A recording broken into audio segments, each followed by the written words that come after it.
नमस्कार दोस्तों, ITI second year सभी ट्रेडों के लिए जो वर्ग 7 कैलकुलेशन एंड साइंस के लिए हम एमसीक्यू सीरीज चला रहे हैं, उसमें आज का वीडियो नंबर चौथा है। पीछे 3 वीडियो कंप्लीट हो गया है। अब जाकर चैनल पर विजिट कर सकते हैं, जिसका प्लेलिस्ट भी बन गया है। तो आइए चौथे वीडियो की तरफ चलते हैं। यह 12 नंबर का आपके एग्जाम में आएगा, सभी ट्रेडों के लिए वैलिड है। कौन सा है, क्या चल रहा है, तो वर्ग 7 कैलकुलेशन एंड साइंस एकदम 12 नंबर अनिवार्य है। तो आज का पहला जो क्वेश्चन है चौथा वीडियो का, कि वृत्त का क्षेत्रफल क्या है जिसका व्यास 50 सेमी है। तो जो वृत्त का क्षेत्रफल है ना जी, वृत्त का क्षेत्रफल, तो देखिए इसमें एक रेडियस होता है और इसके क्षेत्रफल का जो फॉर्मूला होता है पाई आर स्क्वायर। तो मान भर दीजिए, पाई का मान कितना होता है 3.14 और आर स्क्वायर, तो रेडियस दिया है ना। वृत्त का क्षेत्रफल क्या होगा जिसका व्यास 50 सेमी, तो रेडियस कितना होगा 25 सेमी। रेडियस 25 सेमी जब होगा तो 25 का वर्ग कितना होता है 625। 25 का वर्ग करेंगे तो 625, और इसमें जब गुणा करेंगे हम लोग ना तो 1962.5 आ रहा है, 1962.5 सेमी स्क्वायर। तो कौन सा option, C option is right answer. आते हैं अगले क्वेश्चन की तरफ। जो अगला क्वेश्चन है कि यदि सर्कल की परिधि 44 सेमी हो तो सर्कल का क्षेत्रफल क्या होगा। फिर सर्कल का क्षेत्रफल पूछा है, सर्कल का क्षेत्रफल फिर पूछा है, तो क्षेत्रफल के लिए फॉर्मूला क्या लगाते हैं, पाई आर स्क्वायर। लेकिन परिधि दिया है और परिधि के लिए फॉर्मूला क्या होता है, परिधि के लिए जो फॉर्मूला होता है, परिधि परिधि में जो फॉर्मूला होता है वृत्त का परिधि 2 पाई आर। वृत्त का परिधि अगर पूरा वन सर्किल है तो 2 पाई आर होगा। अब इसके लिए दिया है, परिधि दिया है 44 सेमी, यह दिया है 44 सेमी। 2 पाई का मान रख दीजिए 3.14 और रेडियस निकाल लीजिए यहाँ से। तो रेडियस निकाल लीजिए, देखिए इसको कर देंगे ना तो यहाँ 8 होगा, यहाँ 2 होगा, जिसे हम कर देते हैं 44 और यहाँ कर देंगे तो 6 और 2 8 गुणे आर। आर का मान निकाल लीजिए, इसको भाग दीजिए, देखिए 7 आ रहा है, 7 सेमी आ रहा है, रेडियस 7 सेमी आ रहा है। तो अब इसमें एरिया लगा दीजिए क्षेत्रफल के लिए, तो क्षेत्रफल के लिए फॉर्मूला पाई आर स्क्वायर। तो पाई का मान 3.14 और आर कितना है 7 सेमी ना, तो 7×7 = 49। अब इसको हल कर लीजिए तो कितना आ रहा है 154 सेमी आ रहा है। इस क्षेत्रफल है तो सेमी स्क्वायर, तो 154 सेमी square, C option is right answer. अगला क्वेश्चन क्या है, फिर एकदम सेम वही क्वेश्चन है अगला क्वेश्चन भी, तो इसका कितना आ रहा है सी ऑप्शन 144 सेमी स्क्वायर। अगला क्वेश्चन क्या है कि यदि वृत्त का क्षेत्रफल, देखिए वृत्त का क्षेत्रफल दे दिया है, यानी पाई आर स्क्वायर का मान दिया है। यदि वृत्त का क्षेत्रफल कितना, इसमें और इसमें अंतर है तो इंग्लिश वाला हम लोग सही मानेंगे, इंग्लिश वाला से लगाइए। कितना दिया है 706.5 सेमी स्क्वायर। आप भी ध्यान दीजिएगा, कभी भी एग्जाम में जाइए लगाइए तो हिंदी में त्रुटि हो सकती है, तो इंग्लिश से आप मर्ज कराते रहिएगा। इंग्लिश वाला ही मान्य होता है, कोई भी एग्जाम हो इंग्लिश में जो क्वेश्चन होती है वही मान्य होता है। तो पाई आर स्क्वायर 706.5, तो यहां से आर स्क्वायर निकाल लेंगे, तो यहाँ दिया है 706.5 बटा में पाई का मान कितना होता है 3.14, भाग दीजिए कितना रहा है 225 आ रहा है। तो आर का मान कितना आ जाएगा 15 सेमी। आर का मान 15 सेमी। अब पूछा क्या है, यदि वृत्त का क्षेत्रफल इतना है तो वृत्त का व्यास क्या होगा। तो जब भैया वृत्त का व्यास तो रेडियस का डबल करते हैं तो वृत्त का व्यास होता है डायमीटर, तो इसका डबल 30, यानी C option is right answer, 30 सेमी होगा। अगला क्वेश्चन क्या है कि अर्धवृत्त की परिधि क्या होगी। देखिए एक तो वृत्त होता है और एक अर्धवृत्त होता है। अर्धवृत्त यही ना है अर्धवृत्त, यहाँ पर क्या होता है सेंटर होता है, मतलब ये रेडियस है, चाहे इसको रेडियस पूरा इसको व्यास कहते हैं।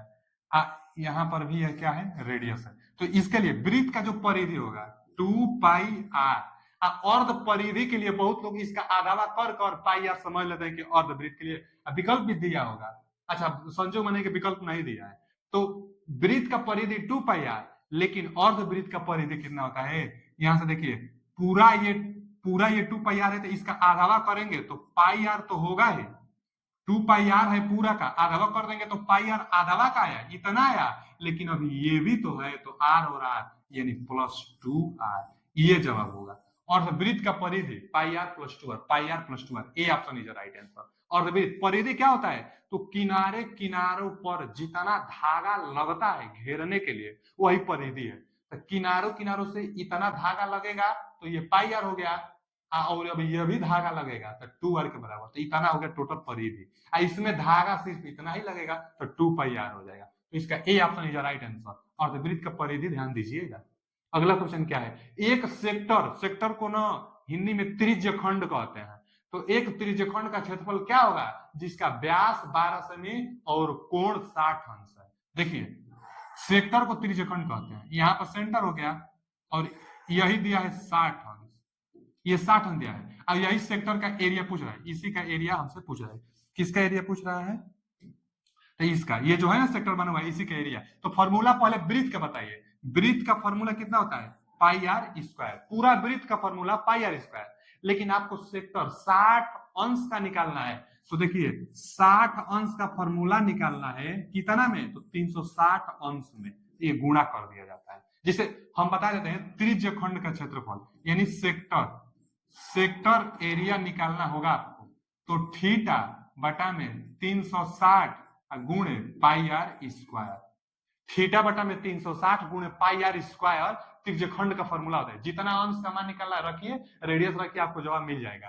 तो यहाँ पर 60 अंश का मान चाहिए, तो 60 रखिए, 360 में और भी मान दीजिए। देखिए एक जीरो से एक जीरो कटा लीजिए, कितना हो गया, तो 6 बटा में 36 गुणे पाई का मान रख दीजिए 3.14 और रेडियस का मान भर दीजिए। रेडियस दिया है ना, व्यास 12 सेमी, तो रेडियस 6 सेमी, 6 का वर्ग करना है ना, तो 6 के 36, ये 36 से 36 कट जाएगा और 3.14 का 6 से गुणा कर लीजिए, तो कितना आ जाएगा 8।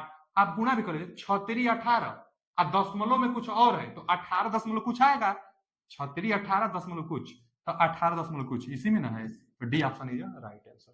त्रिज्यखंड का फॉर्मूला और इसका D option is right answer. अगला क्वेश्चन क्या है, व्यास 14 सेमी आ गया, यानी रेडियस 7 सेमी, तो अर्धवृत्त का क्षेत्रफल क्या होगा, अर्धवृत्त का क्षेत्रफल पूछा है। तो पहले तो वृत्त का क्षेत्रफल होता है पाई आर स्क्वायर, तो अर्धवृत्त का क्षेत्रफल में तो आधा कर देंगे और कुछ नहीं, तो अर्धवृत्त का क्षेत्रफल, अर्धवृत्त का क्षेत्रफल के लिए आधा कर दीजिए, तो पाई का मान 3.14, आर कितना दिया 14 सेमी है टोटल, तो 7 7 49 हो जाएगा ना, क्योंकि रेडियस को 7 लेंगे, 14 सेमी तो व्यास दिया है, और उसके बाद क्या बटा में 2 रख देंगे, इसको हल कर लेंगे, कितना आ रहा है, देखिए हम हल किया, इसका कैलकुलेशन इसलिए बता देंगे ताकि टाइम का बचत हो सके। तो इसका ऑप्शन आ रहा है 76.93 सेमी, 76.93 सेमी स्क्वायर क्षेत्रफल है, तो स्क्वायर हम पहले से हल कर लिए इसलिए हमको जवाब पता है, क्योंकि कैलकुलेशन के लिए टाइम बचाना है हमको। इसका दूसरा ऑप्शन सही है, 76.93 सेमी। आते हैं अगले क्वेश्चन की तरफ। अगला क्वेश्चन है कि अर्धवृत्त की त्रिज्या क्या है, यदि अर्धवृत्त की परिधि 28 सेमी है। अर्धवृत्त की परिधि के लिए हम बताया था ना, अर्धवृत्त की परिधि क्या होता है, pi r plus 2 r, pi r plus 2 r. अर्धवृत्त की परिधि कितना दिया है, 28 सेमी, 28 सेमी दिया है। तो पहले रेडियस निकाल लीजिए, देखिए रेडियस के लिए आर कॉमन कर लीजिए, तो क्या बचा, पाई प्लस 2 बचा, यहाँ कितना दिया है 28 सेमी दिया है। अब देखिए आर गुणे पाई का मान कितना होता है 3.14, 3.14 अब प्लस 2, यहाँ कितना है 28। अच्छा आर गुणे, इसको जोड़ दीजिए, 2 को 3 में जोड़ देंगे तो 5.14 बराबर 28, तो आर बराबर कितना हो जाएगा 28 के बटा में 5.14, इसको हल कर लेंगे तो कितना जाएगा, रेडियस का मान आ जाएगा। अब पूछा क्या हम लोगों से, अर्धवृत्त की त्रिज्या ही बताइए, त्रिज्या ही बताना था, तो इसके लिए रेडियस कितना रहा है, तो आर बराबर कितना रहा है, देख लीजिए आर का मान कितना रहा है, आर का मान आ रहा है 5.49, 5.49 सेमी, 5.49 सेमी, मतलब 5.49 सेमी कितना दिया, यहाँ दिया है, ए ऑप्शन पर दिया है 5.49। हम पहले से हल कर लिए हैं, इसलिए हमको पता है कि कैलकुलेशन इतना ही आएगा, आप कैलकुलेशन करके एकदम देख सकते हैं, एकदम सही है। तो 5.49 यह कितना है, तो 5.49, ए ऑप्शन इज राइट आंसर। त्रिज्या ही पूछा था, अगर व्यास पूछता तो डबल कर देते। अगला क्वेश्चन, वृत्त की त्रिज्या, फिर त्रिज्या पूछा है, वृत्त की त्रिज्या क्या है जिसकी परिधि 440 सेमी है। तो वृत्त की त्रिज्या क्या है जिसकी परिधि, तो वृत्त है ना, तो वृत्त का परिधि के लिए फॉर्मूला 2 पाई आर, कितना दिया है 440, रेडियस पूछा है हम लोगों से, तो ये 440 बटा में 2 गुणे इसका मान कितना होता है, पाई का मान, तो 3.14 रखिए, चाहे 22 बटा में 7 रख लीजिए, तो हम कट जाएगा ना, इसलिए 22 बटा में 7, बटा में 7 तो ऊपर चला जाएगा। अब ये 22 दूना 44 होता है, तो 44 से कट जाएगा, कितना आ गया 70 आ गया आर का मान। अब पूछा क्या है, रेडियस ही पूछा है, तो B option is right answer 70 से। अगला क्वेश्चन है कि अर्धवृत्त का व्यास क्या है, इस बार व्यास पूछा है, यानी त्रिज्या का डबल करेंगे। अर्धवृत्त का व्यास क्या है, यदि अर्धवृत्त की परिधि 21.98 है, तो अर्धवृत्त की परिधि तो अर्धवृत्त की परिधि के लिए पाई आर प्लस 2r बोला जाता है। कितना दिया है 21.98 दिया है। तो यहां से r का मान निकालेंगे, अभी तो इसको लगाए थे, पाई प्लस 2 बचेगा, पाई प्लस 2 बचेगा 21.98, और यहाँ से r का मान निकालने के लिए 21.98 में इसको जोड़ देंगे, 3.14 जोड़ देंगे तो 5.14, अब भाग दे देंगे। तो इसमें कितना आ रहा है हम लोग का, अगर भाग देंगे और उसके बाद डबल भी करना है ना 2r, अब यही व्यास हो गया, व्यास से पूछा ना अर्धवृत्त का व्यास, तो d यानी 2r को d करेंगे, 2 से गुणा किए हैं तो 2 से इधर भी गुणा कर देंगे, जो d आ गया हमारा, चाहे 2r चाहे जो व्यास जो d आ गया तो कितना जाएगा, तो 8.55 व्यास आ जाएगा। कैलकुलेशन हम कर लिए हैं, आपको न विश्वास हो तो आप कर लीजिए, तो कितना आएगा 8.55 आएगा, 8.55 सेमी। व्यास हम सीधा निकाल रहे हैं इसलिए 2 से गुणा किया है भाई। अगर इतना का मान करेंगे तो आप रेडियस आएगा, उसका डबल करना पड़ेगा ना व्यास के लिए, इसलिए हम यही डबल कर दिए थे 8.55 सेमी। तो ए ऑप्शन इज राइट आंसर। एक सेक्टर के चाप की लंबाई क्या होगा, सेक्टर मतलब त्रिज्यखंड, एक त्रिज्यखंड के चाप की लंबाई क्या होगा जिसकी परिधि 64.8 सेमी और त्रिज्या 12.4 सेमी है। देखिए त्रिज्यखंड होता है, एक तो होता है सर्किल, सर्किल में जितना अंश के कोण पर जो सेक्टर काट जाते हैं इसी को त्रिज्यखंड कहते हैं। मतलब त्रिज्यखंड कैसा होता है, तो ऐसा त्रिज्यखंड होता है। वही पूछा है कि सेक्टर के त्रिज्यखंड के चाप की लंबाई क्या होगी, मैंने इसको पूछा है, यही चाप की लंबाई, मतलब यहाँ देख लिया जाए तो इसको पूछ रहा है, यही चाप की लंबाई, माने इसको हम यहाँ से यहाँ तक को हम यल डिनोट कर दे रहे हैं, तो एल की लंबाई पूछा है, चाप की लंबाई पूछा है, यह तो रेडियस है तो ये भी आर ये भी आर, तो टोटल पहले परिधि का फॉर्मूला क्या होगा, तो आर आर 2r प्लस ये एल, यही ना टोटल हो गया परिधि। टोटल परिधि मतलब किनारों किनारों से जितना घेरने में धागा लगे वही परिधि, तो यहाँ आर लगेगा और एल लगेगा, तो यही टोटल परिधि हो गया। दिया भी है कि एक चाप के लंबाई माने एल का मान ज्ञात कीजिए जिसकी परिधि 64.8 सेमी है। देखिए ना 64.8 सेमी दिया भी है, परिधि कितना दिया है 64.8 सेमी दिया है, और त्रिज्यखंड 12.4 सेमी है। त्रिज्या कितना दिया है 12.4, माने इसको त्रिज्या दिया है 12.4, तो 2 गुणे 12.4 अब प्लस एल का मान निकालना है 64.8। अब देखिए इसको गुणा करें तो 4 दूना के 8, 2 दूना के 4 और 2 एकम 2, 24.8 अब प्लस एल बराबर 64.8 सेमी। तो एल का मान निकाल देंगे, तो एल का मान निकालेंगे, देखिए 64.8 सेमी में से 24.8 घटा देंगे तो 8 से 8 0, 4 4 यानी कितना बच गया, तो 40 बचेगा, 40 है ना बचेगा, घटा लीजिए, इसको उधर जाएगा तो घटा लेंगे, तो एल का मान 40 सेमी। तो यही चाप की लंबाई पूछा था, तो 40 सेमी कहाँ है, ए ऑप्शन देखिए दिया है 40 सेमी, तो ये ऑप्शन इज राइट आंसर। बस फॉर्मूला आप परिधि का लगाइए आ जाएगा 40 सेमी। अगला क्वेश्चन क्या है, फिर एक सेक्टर के चाप की लंबाई क्या होगी, अच्छा वही क्वेश्चन है फिर से, तो कितना हो जाएगा 40 सेमी, एकदम सेम क्वेश्चन है, रिपीट हो गया है गलती से, तो 40 सेमी ए ऑप्शन है। अगला क्वेश्चन है कि छायांकित भाग का क्षेत्रफल क्या होगा, यह छायांकित भाग का क्षेत्रफल पूछ रहा है, क्योंकि यहाँ पर एक रेक्टेंगुलर बना हुआ है। अब रेक्टेंगुलर कैसे, वर्ग नहीं है, स्क्वायर नहीं है, कैसे नहीं स्क्वायर है, क्योंकि 50 सेमी तो दिया है, यह इसका रेडियस 50 सेमी रेडियस, तो इतना ही है 50 सेमी हो जाएगा, यहाँ से यहाँ तक ही 50 सेमी। अब 50 सेमी ये भी तो होगा, 50 मिमी दिया है तो 50 मिमी ये भी होगा, यानी टोटल यह लेंथ कितना हो गया, यह लेंथ 100 मिमी हो गया, 100 मिलीमीटर, और यह कितना है तो 50 मिलीमीटर है, 50 मिलीमीटर, ये वाला टोटल लेंथ कितना है 50 मिलीमीटर है, तो रेक्टेंगुलर हो गया। तो इसका क्षेत्रफल आयत के क्षेत्रफल में से अर्धवृत्त का क्षेत्रफल घटा देंगे तो छायांकित भाग का क्षेत्रफल बच जाएगा।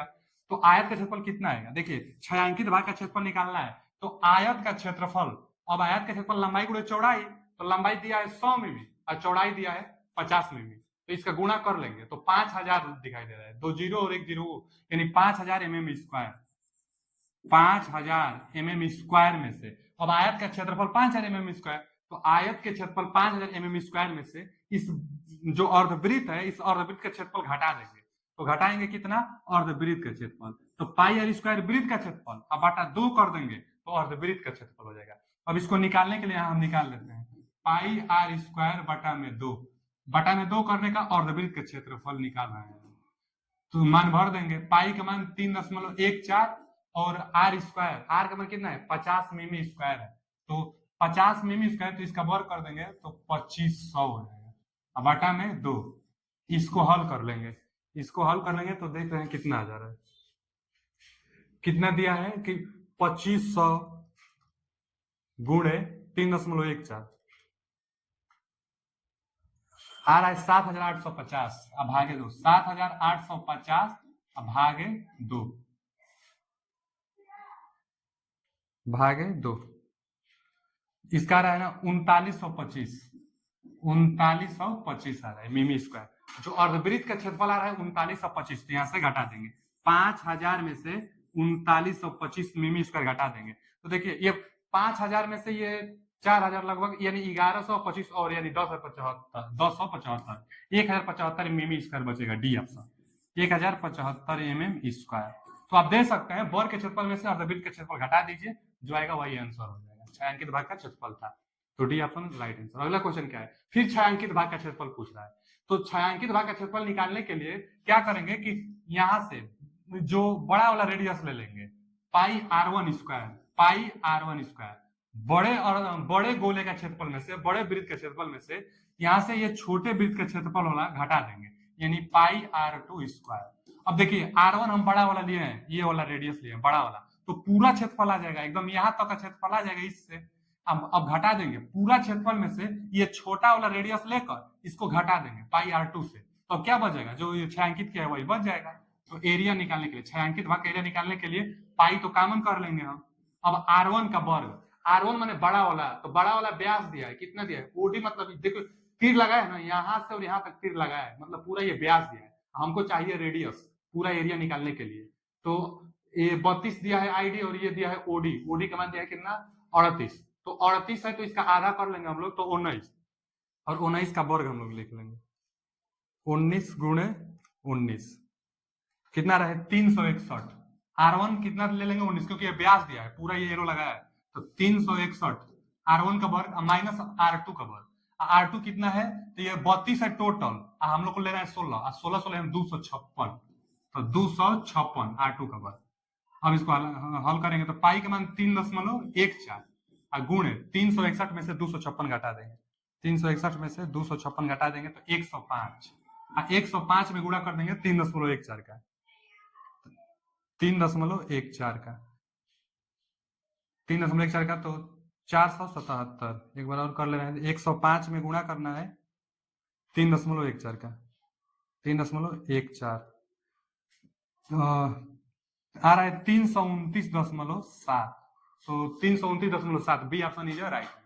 तो इसका बी ऑप्शन क्या हुआ है, तो बड़े वृत्त का क्षेत्रफल में से, बड़े वृत्त का क्षेत्रफल में से छोटे वृत्त का क्षेत्रफल घटा देंगे तो छायांकित भाग का क्षेत्रफल बच जाएगा। r1 ये दिया तो पूरा व्यास दिया है, हम लोग रेडियस रख लेंगे, r1 का वर्ग माइनस r2 का वर्ग, तो 329.7 mm स्क्वायर, तो D option is right answer. अगला क्वेश्चन है जो कि अनियमित सतहों का क्षेत्रफल बताइए। अनियमित सतहों मतलब ना, देखिए यहाँ से ये एक सेक्टर त्रिज्यखंड घटा दिया है, अब जो ये पूरा भाग बच गया ना, इसका क्षेत्रफल हम लोग को निकालना है। तो इसका क्षेत्रफल निकालने के लिए पहले तो पूरा पहले वृत्त का क्षेत्रफल निकाल लीजिए। वृत्त का क्षेत्रफल निकालने के लिए फॉर्मूला क्या होता है, तो पाई आर स्क्वायर। अब पूरा वृत्त का क्षेत्रफल निकल जाएगा इस फार्मूले से, इसमें से घटाइए इस त्रिज्यखंड का एरिया। अब त्रिज्यखंड का एरिया निकालने के लिए थीटा बटा में 360 पाई आर स्क्वायर, अभी हम बताए थे, तो थीटा कितना है 45 अंश, कितना में है 45, तो 360 में, मतलब थीटा बटा 360 गुणे पाई आर स्क्वायर, त्रिज्यखंड का क्षेत्रफल निकालने के लिए। अब यहाँ से मान भर दीजिए, देखिए पाई का मान 3.14, आर का मान कितना दिया है 100, तो 100 का वर्ग करेंगे ना तो 4 जीरो हो जाएगा, माइनस इसको रहने दीजिए 45। अच्छा अंश अंश है तो रेडियन में बदलेंगे तो कोई मतलब बदलाव नहीं आएगी, तो अंश में ही कटा सकते हैं, कोई दिक्कत नहीं। 360 गुणे पाई का मान 3.14 और आर स्क्वायर, तो आर वही रखेंगे हम लोग भी, तो फिर 4 ठो जीरो।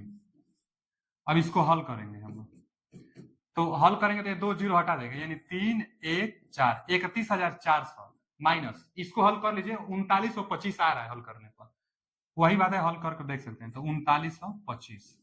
अब इसको हम लोग घटा लेंगे, तो घटाने के बाद कितना रहा है 27,475 बचेगा, 25 है तो 75 लास्ट में एक ही ऑप्शन में भी है, तो ए ऑप्शन इज राइट आंसर 27,475।